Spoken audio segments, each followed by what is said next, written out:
नमस्कार दोस्तों, स्वागत है आपके ज्ञान गुरु में। फ्रेंड्स, आज की इस वीडियो में हम डिस्कस करेंगे आपके JOIT 965 के बारे में। जैसा कि आपको मालूम है कि HPSSC के द्वारा यानी कि Himachal Pradesh staff selection commission के द्वारा 2022 में JOIT 965 की 319 पोस्ट थी, उनको फॉर्म फिल करवाए गए थे आपसे, एंड जिसका जो एग्ज़ाम है वो कंडक्ट होना था 25 दिसंबर 2022 को।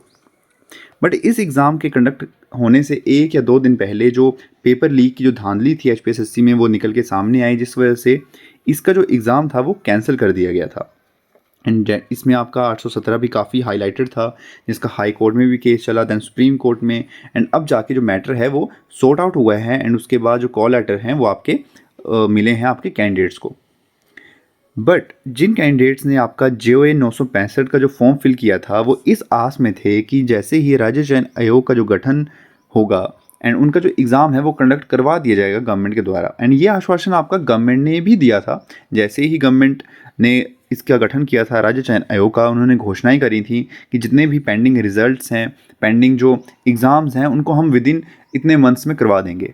बट यहाँ पे 28 मार्च को एक काफ़ी डिसअपॉइंटेड जो पब्लिक नोटिस है वो राज्य चयन आयोग की तरफ से निकल के आया है, जिसमें ये कहा गया है कि JOIT 965 में जो 319 पोस्ट थी डिफरेंट डिपार्टमेंट्स में, बोर्ड्स में, कॉरपोरेशन में, उनको एडमिनिस्ट्रेटिव ग्राउंड्स के चलते उनको क्या कर लिया गया है, उनको विड्रॉ कर दिया गया है।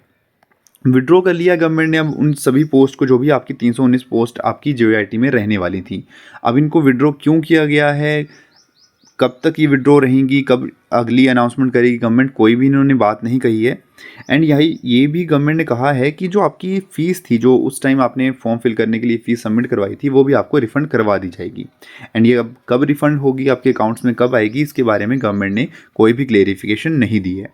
बट अगर मैं कहूँ तो एक बहुत ही बड़ा एक डिसअपॉइंटेड है आप सभी कैंडिडेट्स के लिए, क्योंकि आप सब 2 साल से ज़्यादा इस एग्ज़ाम्स का वेट कर रहे थे। एंड अब आपको ये नोटिस है, ये सुनने को मिल रहा है कि आपकी जो पोस्ट है वो उनको ही विड्रॉ कर लिया गया है। तो अंदर की जो एक मोटिवेशन होती है ना, वो मर जाती है कि इतने टाइम से हम वेट कर रहे हैं एंड अब जाके गवर्नमेंट बोल रही है कि विड्रॉ कर लिया जाएगा। तो एक मेरे अगर मानो तो बहुत बड़ा धोखा है आप सभी के साथ। एंड इसके साथ ही गवर्नमेंट ने 29 मार्च को एक पेपर कटिंग आई है, उसमें ये कहा गया है कि हमने जो पोस्ट विड्रॉ करी हैं वो परमानेंटली नहीं है, इसमें हम जितने भी पर्टिकुलर दूसरे डिपार्टमेंट्स हैं, बोर्ड्स हैं, उनसे हम वैकेंट पोस्ट की डिटेल ले रहे हैं। एंड अभी आपकी जो 319 पोस्ट हैं उनमें हम इनको ऐड ऑन करेंगे, जितने भी डिपार्टमेंट्स अपनी वैकेंट पोस्ट की डिटेल हमें सेंड करेंगे।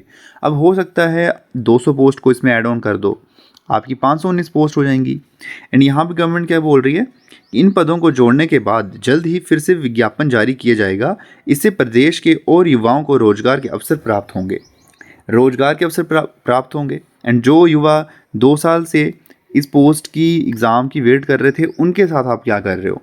नए कैंडिडेट्स का तो हम समझ सकते हैं, वो अप्लाई करेंगे, बट जो कैंडिडेट्स पहले से ही अपने पैसे खर्च कर चुके हैं, अपनी एनर्जी वेस्ट कर चुके हैं, इतने टाइम से पढ़ रहे हैं, उनके लिए आप क्या कर रहे हो, आप उनके लिए एग्ज़ाम कंडक्ट नहीं करवा रहे हो।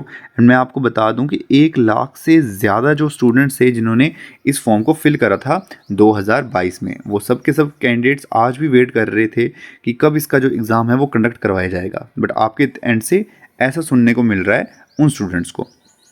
देखो, एंड सैलरी की अगर मैं बात करूं तो ऐसा भी नहीं है कि आप इतनी मेहनत कर रहे हो तो आपको सैलरी बहुत ही ज़्यादा यहाँ पे दी जा रही है। पेज लेवल 6 की अगर हम बात करें तो लेवल 4 पे आपका जो पे स्केल है वो लेवल 4 के अकॉर्डिंग आपका रहेगा। इसमें लेवल 4 में जो आपकी सैलरी है वो अराउंड 2 साल तक जो आप कॉन्ट्रैक्ट में रहेंगे, जो आपके अगर फ्रेंड्स या साथी हैं जो कि JOA 817 में अपॉइंट हो चुके हैं, आप उनसे क्लियर कर सकते हो कि कितनी वो सैलरी विड्रॉ कर रहे हैं पर मंथ। 2 साल तक जो आपकी सैलरी है वो अराउंड 12,360 रुपये के अराउंड आपकी बनेगी। अराउंड मोटी मोटी इतनी ही सैलरी आपकी बनेगी 2 साल तक। उसके बाद 2 साल जब आपके कंप्लीट हो जाते हैं, जब आपके रेगुलर के ऑर्डर आएंगे, उसके बाद आपका जो बेसिक आपका पे स्केल है जो कि 20,000 समथिंग कुछ है आपका, उसमें आपका 42% का जो DA है वो इंक्लूड होगा। तब जाके आपकी सैलरी अराउंड बनेगी 29K टू 32K के बीच की जो सैलरी है, एग्जैक्ट मुझे मालूम नहीं है, बट 29 टू 32K के बीच की जो सैलरी है वो आपकी रहेगी आफ्टर 2 ईयर्स, वो भी अगर आपके रेगुलर के ऑर्डर आ जाते हैं। एंड जिस हिसाब से स्टेट गवर्नमेंट के आजकल जो हाल हैं, जो आप देख ही रहे हो कि रेगुलर्स के जो ऑर्डर्स हैं वो भी नहीं आ रहे हैं बहुत से अलग अलग डिपार्टमेंट्स के। इसमें आपके पंचायत सेक्रेटरीज भी शामिल हैं, आपके बहुत से जेईज भी हैं जिनके जो 2 साल हैं वो हो चुके हैं, लेकिन उनके जो रेगुलर्स के ऑर्डर्स हैं वो अभी तक उनको रिसीव नहीं हुए हैं। एंड बात चली है पंचायत सेक्रेटरीज़ की, तो देखो अभी हाल ही में ही पंचायत सेक्रेटरीज़ के लिए भी गवर्नमेंट ने अनाउंसमेंट करी थी कैबिनेट में कि पंचायत सेक्रेटरीज़ के टेक्निकल असिस्टेंट की जो पोस्ट हैं वो फिल करी जाएंगी। तो अगर आप में से कोई कैंडिडेट पंचायत सेक्रेटरीज़ की फॉर्म फिल करना चाहता है तो देखो आपका जो पे स्केल है वो भी जेओ के ही इक्वलेंट है, लेवल 4 का ही जो पे स्केल है वो आपका रहेगा। इसमें आपकी भी इतनी ही 12,360 के अराउंड जो सैलरी है 2 साल तक आपकी रहेगी। एंड उसके बाद रेगुलर के अगर आपके ऑर्डर आते हैं तब आपकी सैलरी इंक्रीज़ होगी। तो अगर आप ऐसा मत सोचो कि अगर हम पंचायत सेक्रेटरीज़ की पोस्ट भर रहे हैं तो बहुत ही ज़्यादा इसमें सैलरी रहेगी, ऐसा कुछ नहीं है। आपकी सैलरी भी इतनी ही रहेगी आपकी 2 साल तक, जो कि जेओए की रहती है। आप दोनों जो है पंचायत सेक्रेटरीज एंड जेओए वो इक्वलेंट पे स्केल पे आते हैं। तो देखो इसके लिए तो आपको आवाज़ उठानी ही होगी अब, क्योंकि 965 के लिए जितने भी कैंडिडेट्स थे इतना टाइम हो गया है, अब आपको ये सुनने को मिल रहा है इसमें।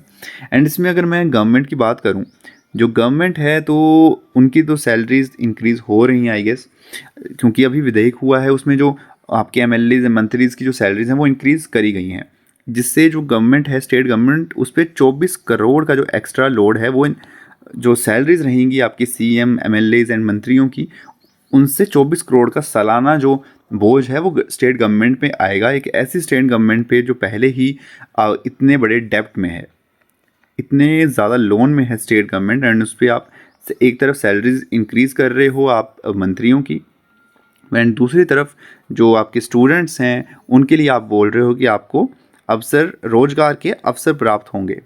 एंड उन युवाओं का क्या जो कि 2 साल से वेट कर रहे हैं एग्ज़ाम्स का। तो गवर्नमेंट के मैं अगेंस्ट नहीं हूँ, मैं सिर्फ ये उनसे डिमांड रखना चाहता हूँ कि आप जल्द से जल्द जो पोस्ट हैं उनकी जो एग्ज़ाम्स हैं उनको कंडक्ट करवाओ, एंड जितने भी जो बेरोज़गार हैं स्टेट गवर्नमेंट की उनको जल्द से जल्द जॉब प्रोवाइड की जाए, क्योंकि इतने टाइम से वेट कर रहे हैं अपने एग्ज़ाम कंडक्ट होने का। एंड अगर आप जेईई की प्रिपरेशन कर रहे हो तो आप ज़रूर से भी अपनी तरफ से भी आवाज़ उठा सकते हो। आप कमेंट सेक्शन में कमेंट कर सकते हो कि आप अपने व्यूज़ क्या रखना चाहते हो। आप कमेंट्स में ज़रूर से कमेंट करें कि आप अपने व्यूज़ क्या रखना चाहते हो अपनी स्टेट गवर्नमेंट के से। तो आप स्टेट गवर्नमेंट से क्या डिमांड्स हैं आपकी, आप ज़रूर से कमेंट सेक्शन में अपने विचार रख सकते हो। तो फ्रेंड्स ये थी आज की अपडेट एंड मेरे भी कुछ विचार जो मैं रखना चाहता था आप सभी के सामने।